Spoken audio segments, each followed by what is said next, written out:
Hi, I'm Chêrénique with TensorWave, and I'm here hosting the Imagine AI podcast at the Imagine AI Live conference. We are at the end of day 2. We have had the best time. We've been talking to the attendees, the speakers, the founders, and we have our final guest of this amazing 2-day conference, Melissa. Hello. Hi. Thank you for having me. Yes, welcome. So introduce yourself and tell us a little bit about what you have going on. And I know in our little pre-conversation, that's a lot. So pick whatever it is you want to share. Okay, so I am Melissa. I'm from the East Coast of Canada. I actually run 2 companies. One is Doodle Breaks, which is all about reducing stress through creative mindfulness. And out of that, it just was a natural progression, some may say. I opened a company called Aigility Hub, and that still is on the same mission of being able to reduce stress, but on entrepreneurs and really being able to help them kind of bring tools into their organization at an operational level to help them kind of be able to live better, to work better, to feel better. Wow. And how have you incorporated AI into that? So I went through my own process of just being able to really see the pain points in small business. I intentionally actually built Doodle Breaks to be very really kind of simplified because I have had a design company in the past and a lot of different people. I thought this was a real nice opportunity to keep it really lean. Yeah. And basically AI was that real big piece. I saw it as an opportunity to take the jobs that perhaps take a lot of time, the tasks that every day that you're like, okay, there's got to be a better way, especially when you're trying to give back so much to the work that you do.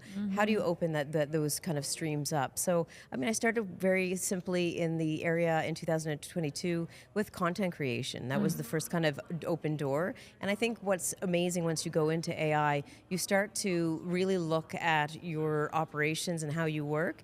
And you just, one thing at a time keeps on evolving, and AI can really go in and kind of augment that experience. Yes. And I love the way you put that, because some people can be so overwhelmed.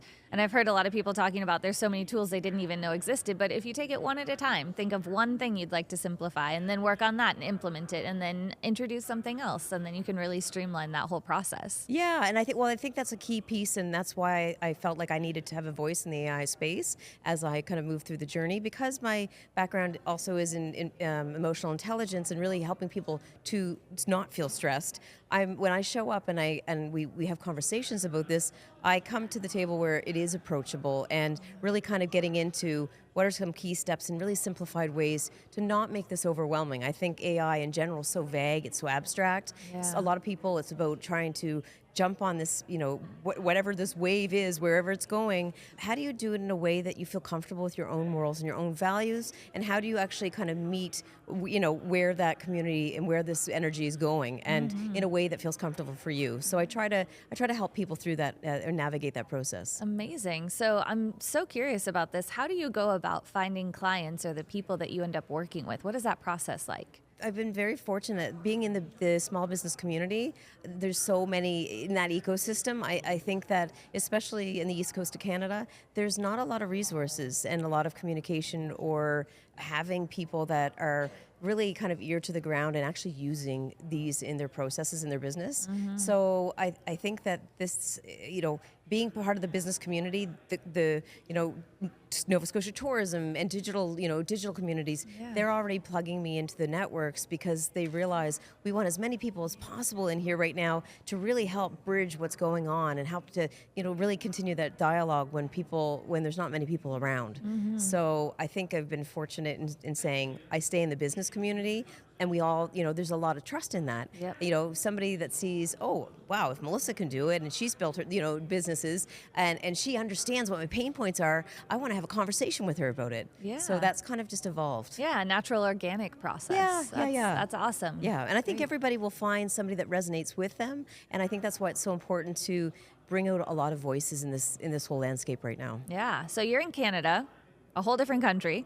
How did you hear about Imagine AI Live, and how did you decide that this is where you wanted to be right now? So I heard, I'm plugged into a lot of the networks, so that's where I heard about Imagine AI. Because my background actually is in creativity, when I look at a lot of the AI conferences, Imagine AI was the one that I knew I needed to go to. Wow. It was something for me, I'm always trying to expand and think differently. and being able to be very curious. That's part of my nature.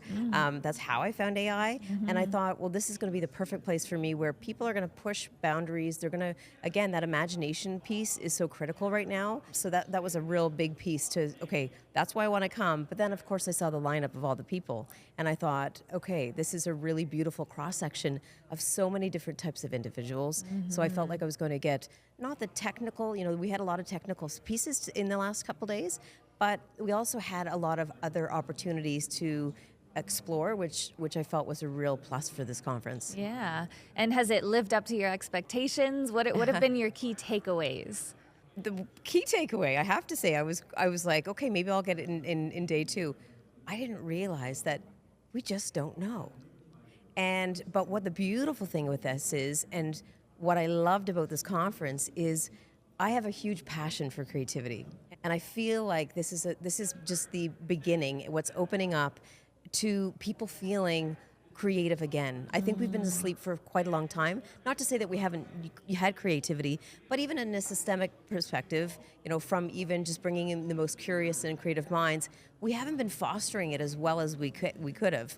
And so I think AI is going to really showcase that, and that's what I've seen in this event. Wow. That's beautiful.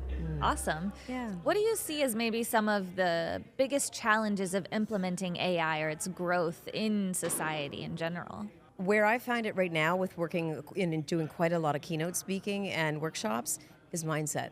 Ah, yes. So that's why I love to be able to blend what I do with being able to really meet people where they're at and actually get a better understanding of, okay, is this fear-based in terms of the uncertainty? Nobody likes uncertainty. No. And so how do we start to meet people where they're at and get them into a place where they can be a little bit more curious without just being able to close the door and say, no, thank you. Yeah. So that's mindset is probably the biggest space, and just that fear of learning something new. It's very difficult to go outside that comfort zone and to say, oh yeah, I want to learn something totally new. We're creatures of comfort. We love to be comfortable. So this is a real big stretch, but this is all mindset infused. Yeah. And this is all about emotions and how you feel. So how can we start to really create better emotions associated, and when I say better, not better, but more positive emotions associated with AI so that it can help us move ourselves along in this journey. Wow, you had a very clear answer to that, which makes me curious. Do you have ideas on how to foster those more positive emotions about AI? I do. I had a feeling. I do. Well, I mean, again, it's very individualized. I mean, just in terms of when we're thinking in terms of fear-based mentality, my question is to always, again, a lot of the stuff that creates fear is outward thinking or outward looking at circumstances or what's going on. So I'm all about going inward. That also relates to creativity. That relates to all your, just what your morals and your values are. So no different than emotions. If you're feeling fear, there's a reason why you're feeling that, because it's something that's you're talking about in your mind, and that's keeping you in that state. In order to move into that curious or whatever that other emotion is, to really dive into AI, we have to try to change that dialogue. And it's amazing how many people go, I don't know how to change that. But when you kind of go through specific key tools, you can change your trajectory of exactly where you want to go, whether it's in your business, whether it's in your personal life, whether it's in your relationships, whether it's in how you learn, or what's going to stop you from learning. So I get really people to look at those behaviors. So I don't know if that's clear cut, but... Yeah, no, that's great. Yeah. It's a great start. That's awesome.